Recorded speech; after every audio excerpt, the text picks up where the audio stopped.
Olimpíada Brasileira de Biologia. 2020 foi realizada a 16ª edição dessa Olimpíada. Hoje nós vamos resolver algumas questões, Vamos tirar dúvidas, vamos explicar cada questão. E você vai perceber que não foram questões tão difíceis, foram questões mais interpretativas. Interpretativas essas que nós vamos falar agora. Observe, Covid-19 é uma nova variante de coronavírus descoberta em 2019. Pode-se afirmar que uma característica deste organismo é... Lembrando, gente, para resolver uma questão dessa, você pode ter pensado, meu Deus, um assunto tão novo, nem foi tão falado, nas aulas, porque então, mas é uma doença causada por vírus. Então, se é uma doença causada por vírus, a primeira coisa que podemos fazer é lembrar das principais características de um vírus. O vírus ele é formado por uma cápsula proteica, um material genético, que pode ser DNA ou RNA. E quando nós lembramos que o vírus pode ser de DNA, chamado de adenovírus, alguns vírus formados de RNA são chamados de retrovírus, outros de RNA positivo, RNA negativo, nós vamos perceber que é uma questão de fácil acesso ao aluno do primeiro ano, aluno do segundo ano, terceiro ano, ensino médio, primeira série, segunda série e terceira série. Ou seja, pode-se afirmar que é uma característica desse organismo. Se é um organismo viral, se é vírus, ribossomos, letra A, ribossomos, os ribossomos são organelas universais, presentes em todos os seres vivos, onde está presente o reino Monera, Protoctista, Fungi, animal e plantae. Os vírus não estão dentro de nenhum desses reinos. Logo, eu não posso dizer que é a letra A, porque os vírus não possuem ribossomos. Os vírus possuem uma cápsula proteica, possuem um material genético, sendo DNA ou RNA, e sabendo que alguns vírus possuem uma cápsula de um envelope de lipídios. Então, na verdade, a letra A é falsa.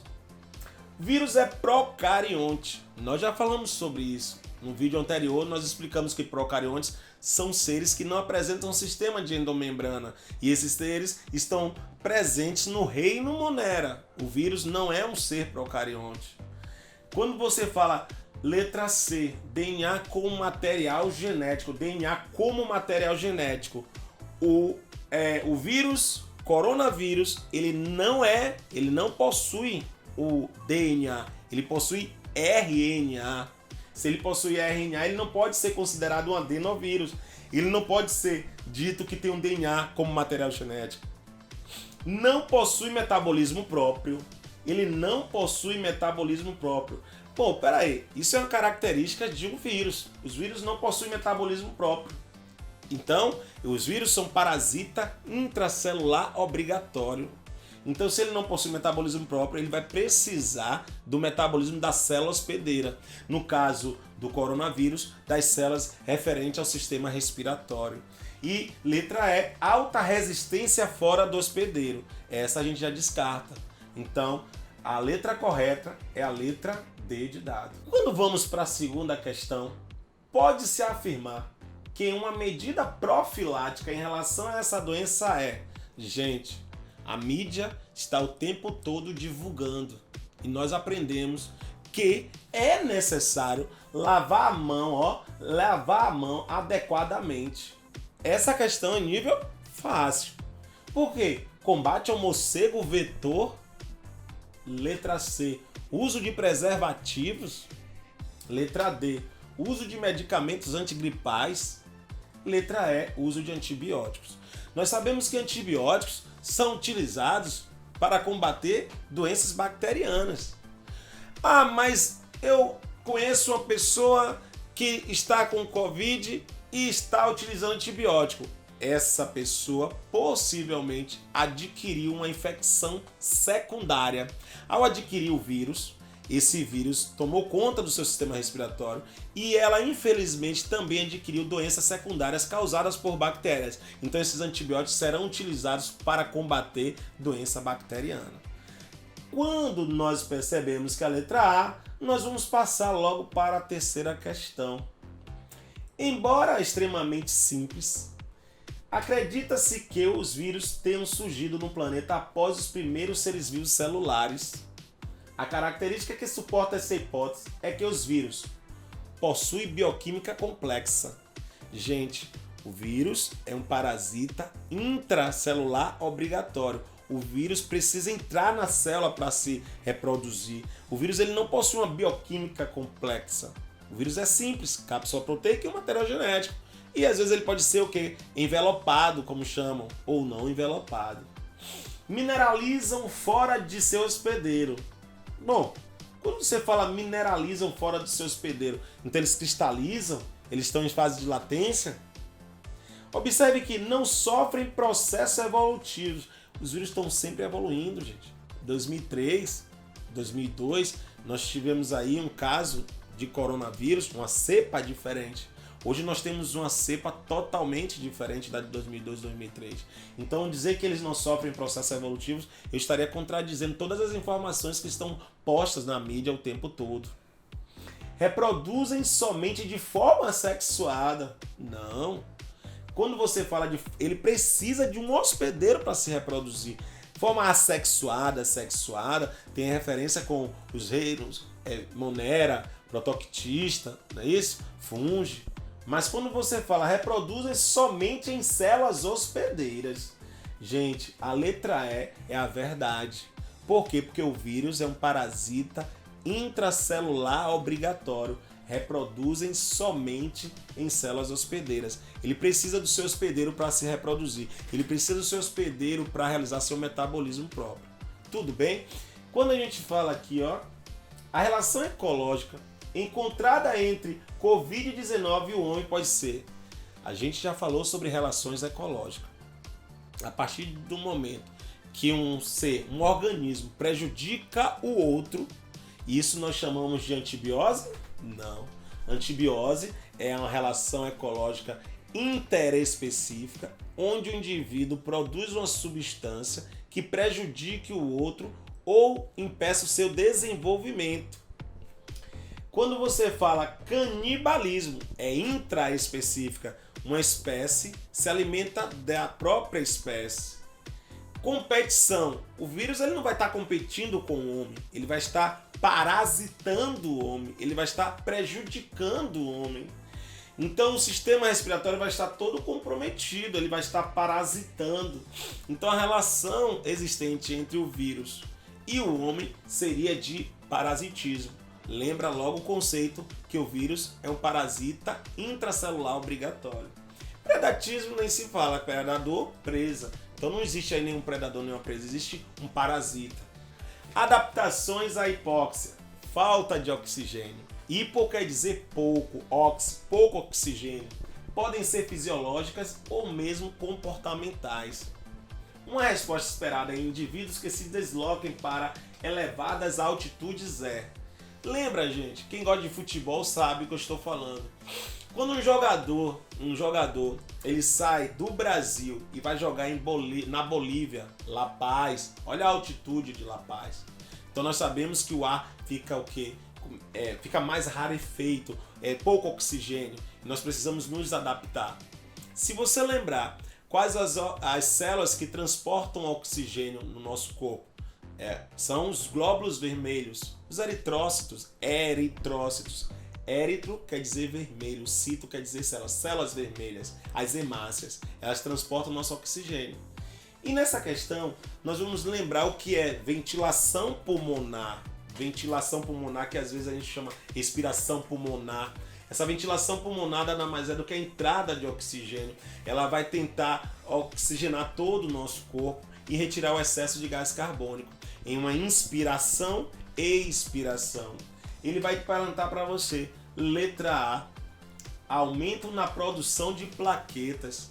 Plaquetas são fragmentos celulares responsáveis pela coagulação sanguínea. As plaquetas não são responsáveis pelo transporte de oxigênio. Então essa letra A não é a verdade. Então se você for hipoventilação pulmonar, se você está com pouco oxigênio, hipo quer dizer pouco, hipoventilação, você vai ventilar pouco seus pulmões, você precisa ter uma hiperventilação, você precisa oferecer mais oxigênio aos seus pulmões. para que ele possa realizar suas funções. Então, quando ele fala uma resposta esperada a indivíduos que se desloquem para altitudes desse tipo, elevadas altitudes, nós vamos perceber que não pode ser uma bradicardia. Bradicardia é a diminuição dos batimentos cardíacos. É mais fácil você ter uma taquicardia para suprir o oxigênio que está faltando nas extremidades do corpo. Então, bradicardia também não seria a resposta. Diminuição na produção de eritropoetina. O que é eritropoetina? Eu não sei. Será que eu não sei? É eritropoetina, hormônio produzido pelos rins que vai estimular a produção de eritrócitos. Eritropoetina. Eritro quer dizer vermelho. Poetina, produzir células vermelhas. Mas se ele dissesse aumento na produção de eritropoetina, eu concordaria. Mas ele fala que tem uma diminuição na produção de eritropoetina. Falso. Você precisa ter um aumento até para produzir seu oxigênio. E aqui na letra E, aumento na produção de eritrócitos. Eritro quer dizer vermelho, cito quer dizer células. Células vermelhas, glóbulos vermelhos, hemácias. Os indivíduos que saem do Brasil e vão para La Paz, ele precisa ter um aumento do eritrócito. Ele precisa ter mais glóbulos vermelhos para circular, para produzir mais oxigênio.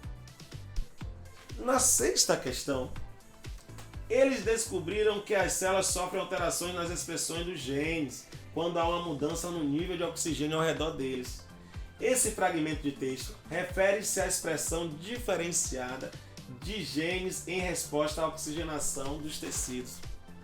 A diferença na expressão gênica pode ocorrer por... Gente, imagina você que nós vamos ter que relembrar o código genético. Todo ser vivo, ele precisa produzir sua proteína. E como é que ele faz a produção dessa proteína? Através de um código genético. O DNA ele tem a capacidade de se autoduplicar no nosso núcleo. O DNA ele tem a capacidade de transcrever RNA dentro do núcleo. O DNA ele vai transcrever RNA. Nós conhecemos 3 tipos: RNA mensageiro, RNA ribossômico e RNA transportador. Quando você tem a transcrição, DNA transcreve RNA dentro do núcleo, esses RNAs vão para o citoplasma para ocorrer a tradução em aminoácidos, a tradução em proteínas, a produção de proteínas. Então, a diferença na expressão gênica pode ocorrer por aumento da replicação do DNA. Não. Se o DNA já está se replicando, se o DNA já está se autoduplicando normalmente, você não vai precisar ter um aumento na replicação só porque você foi privado de oxigênio. Quando você tem um aumento da síntese de RNA ribossômico, o RNA ribossômico, você vai lembrar de ribossomos, síntese proteica. Ele vai estar presente no nosso código genético, mas cujo objetivo dele é a síntese proteica. Atividade seletiva da DNA polimerase. Ricardo, eu não lembro o que é DNA polimerase.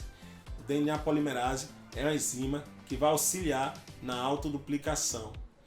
Quando a gente fala de splice alternativo, aí eu vou pedir para vocês que estão assistindo dar uma olhadinha em exons e introns. Exon e introns. Existem fragmentos códon do RNA mensageiro codificante e existem os não codificantes. A natureza é tão perfeita, gente, que ele retira as partes não codificantes e deixa só as partes codificantes para sintetizar a proteína. Repetindo, ele retira as partes não codificantes e deixa a parte codificante para sintetizar a proteína. Então, quando é retirado um fragmento do RNA, ele precisa se juntar novamente, só as partes codificantes. Se vocês forem olhar o significado em português da palavra splice, juntar, emendar, então o splice alternativo nada mais é do que juntar todas as partes codificantes do RNA mensageiro, codificar a proteína. Então a letra correta seria splice alternativo. E para ter respondido uma questão dessa, você teria que relembrar o código genético, relembrar o que é splice, relembrar o que é exon e o que é intro. E letra E, modificação do código genético. O código genético a nível médio é universal. DNA transcreve RNA, que traduz aminoácidos. Assim nós vamos conseguir sintetizar todas as nossas proteínas.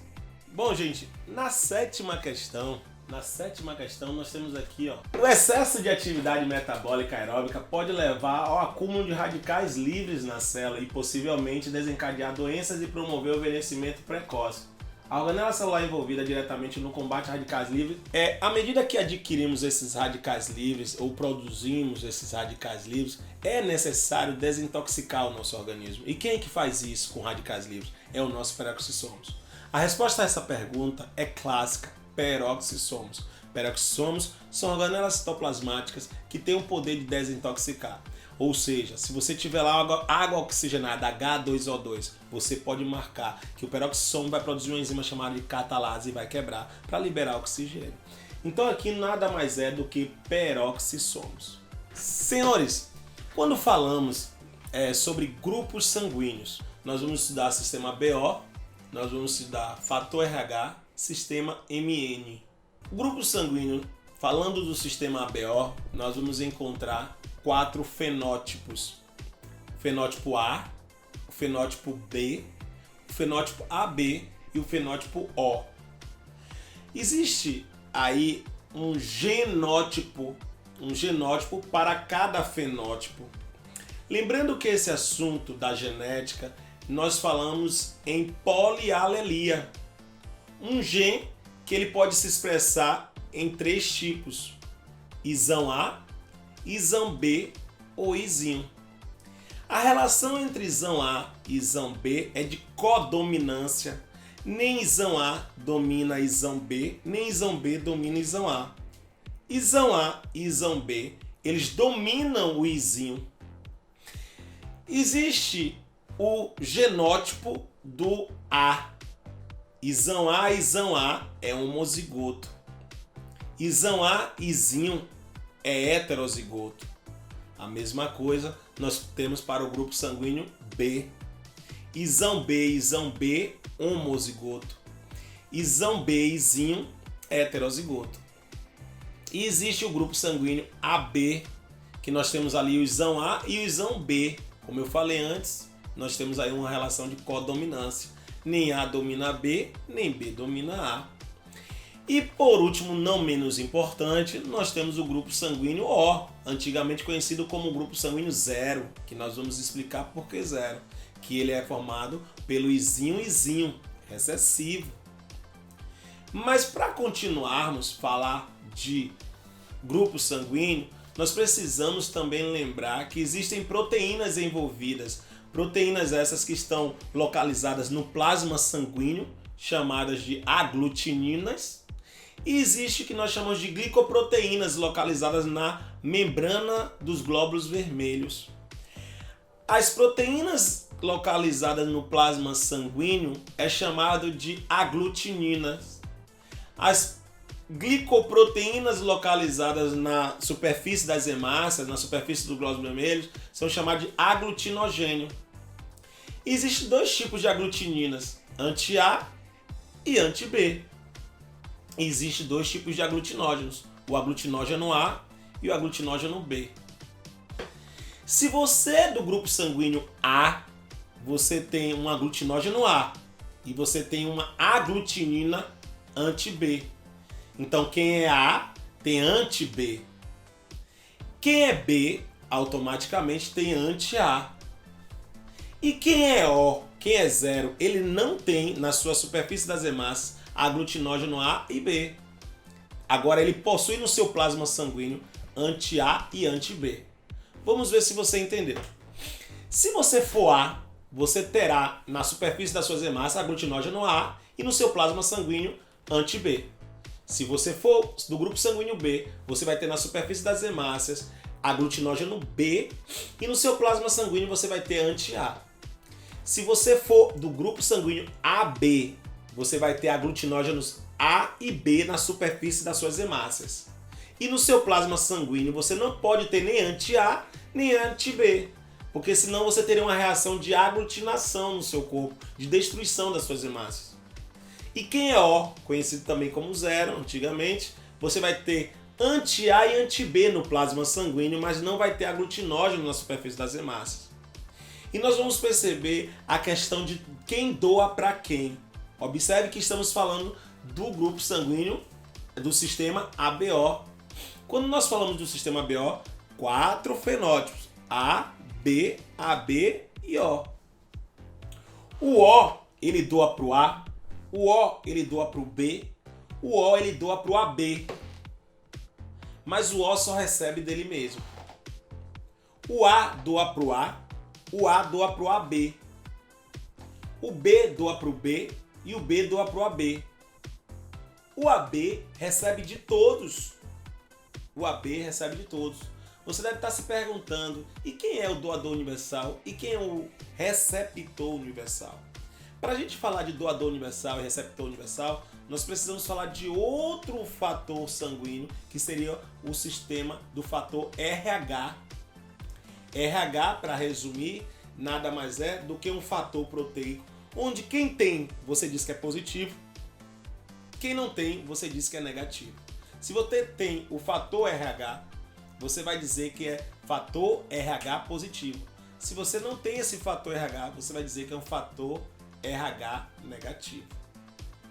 Quem é positivo tem a proteína.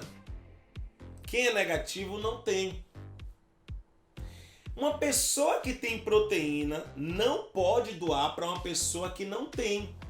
Porque se você doa uma proteína que você tem, mas a outra pessoa não tem, ela entra no corpo da pessoa como se fosse um antígeno, um corpo estranho. Automaticamente essa pessoa produz aglutininas para combater, anticorpos para combater. E aí a entrada desses glóbulos vermelhos, que não pertencem àquela pessoa, se torna um corpo estranho. Ele vai combater, vai tentar destruir. E se destruir, essa destruição nós chamamos na biologia de aglutinação. Se ocorrer aglutinação dessas hemácias que entraram no corpo do receptor, ele vai obstruir capilares sanguíneos. E ao obstruir esses capilares sanguíneos, gente, se chegar a nível de córtex cerebral, você pode ter um acidente vascular cerebral. Você pode chegar até a morte. É graças a essas informações que nós evitamos, a questão de transfusões sanguíneas errôneas, claro. Então o O, se você disser o O, ele pode doar para o A, pode doar para o B, pode doar para o AB. Mas lembre-se do que eu falei. Se ele for positivo, ele não pode doar para quem é negativo. Agora, quem é negativo pode doar para positivo. Então, quando você falar de quem é o doador universal, o doador universal é o O negativo. O O negativo, o O fator RH negativo, nada mais é do que o doador universal. Ele doa para todos os tipos de sangue, tanto positivo quanto negativo. E quem é o receptor universal? AB. O AB ele recebe todo, AB positivo. O AB positivo ele recebe de todos os tipos sanguíneos. Então, a partir de agora, nós vamos tentar resolver as duas questões da Olimpíada Brasileira, que é a 15ª e a 16ª. Na novela Amor de Mãe, uma dúvida sobre paternidade surge devido à tipagem sanguínea das personagens. O empresário Álvaro, ao ver a carteira de vacinação do filho e curioso, decide lê-la. Álvaro se espanta ao ver o tipo sanguíneo do filho e questiona a Verena, que pergunta: qual o problema com B positivo? Não tem como eu ser pai de uma criança B positivo. Vale ressaltar que tanto Verena quanto Álvaro é do sangue A positivo, impossibilitando ter o filho B positivo. Eu vou tentar mostrar para vocês por que não é possível. Se a criança é B positivo e os pais são A positivo, leva a que eles possuem o grupo sanguíneo A, tanto Álvaro quanto Verena, e eles precisam, para ter um filho do grupo B, eles precisariam ter pelo menos um gen isão B, e eles não têm. Pessoas que são do grupo sanguíneo A, elas são isão A, que é homozigoto, isão A, izinho, que é heterozigoto. Observe que ela não tem um gen isão B. Então, ou ela é homozigoto, ou ela é heterozigoto, mas só tem um grupo sanguíneo A. Então, as pessoas que são do grupo sanguíneo A, como Álvaro e Verena, eles só poderiam ter grupo sanguíneo A ou O. Isso se os dois fossem heterozigoto, sendo isão A, izinho, isão A, izinho, tendo aí o izinho, izinho, que é o O. Na questão, ele vem, a conclusão de Álvaro sobre a impossibilidade da criança ser sua filha é correta? Pais A só podem ter filhos A positivo? Correta. Pais A só podem ter filhos A e AB positivo, a gente já descarta a letra B. Eles não podem ter grupo sanguíneo AB, porque eles só possuem o gene isão A ou izinho. Letra C. Correta. Pais A só podem ter filhos com sangue A e O, podendo ser positivo ou negativo. Então, essa letra é verdade, Ricardo? Mas como? Se você disse que Álvaro é A positivo, Verena é A positivo, como é que dois pais positivos podem ter filhos negativos? Eu vou lembrar para você. Para ser positivo, você tem que ter o gene Rzão. E você pode ser homozigoto ou heterozigoto. Rzão é Rzão ou Rzão é Rzinho. Possivelmente, Álvaro é Rzão é Rzinho, Verena é Rzão é Rzinho. Logo, um Rzinho veio de Verena, o outro Rzinho veio de Álvaro. Quando você junta esse Rzinho com Rzinho, você vai dar o fator RH negativo, porque negativo é Rzinho é Rzinho. Então, A positivo com A positivo pode ter o grupo sanguíneo A ou O positivo ou negativo. A letra correta seria a letra C. Suponha que o pai de Álvaro e o pai de Verena sejam doadores universais. Aí é com vocês. Ser doador universal quer dizer que ele é O negativo. O negativo, o genótipo é Izinho, Izinho, Rzinho, Rzinho. Ser doador negativo, o genótipo é Izinho, Izinho, Rzinho, Rzinho. Então, se eu sei que os pais de Álvaro e Verena são Izinho, Izinho, Rzinho, Rzinho, isso quer dizer que pelo menos Álvaro tem isão A, izinho, Rzão, Rzinho, e Verena também tem isão A, izinho, Rzão, Rzinho. Então eles são díbridos, eles são duplo heterozigoto. E aí vem a pergunta da prova. Qual a probabilidade de dar O? Izinho, izinho, 1/4. Repetindo, Álvaro é isão A, izinho, Verena é isão A, izinho. Para Álvaro e Verena ter um filho O é 1/4. Para ter O. Mas só que ele quer O negativo. E se eu estou falando para vocês que Verena é Rzão, Rzinho, Álvaro é Rzão, Rzinho, a probabilidade de eles terem um filho negativo é 1/4. Existe na biologia, na genética, o que nós chamamos de regra do I, regra do O. Quando você fala que eu quero um filho O e que ele seja negativo, então eu quero O e negativo. Então eu já falei para você que a probabilidade de eles terem um filho O é 1/4. E a probabilidade de ser negativo é 1/4. Probabilidade I 1/4. Ó, 1/4 I 1/4. A regra do I significa multiplicação. A regra do O é adição. Então, 1/4 vezes 1/4 equivale a 1/16. 1/16, né? Vamos falar assim. 1/4 vezes 1/4 é igual a 1/16. 1/16. Então, vamos ver se a gente acha essa resposta? A resposta é a letra D de dado. Espero que com isso eu tenha ajudado vocês a responder algumas questões da Olimpíada Brasileira. Estamos aqui para qualquer dúvida. Até a próxima. Um abração.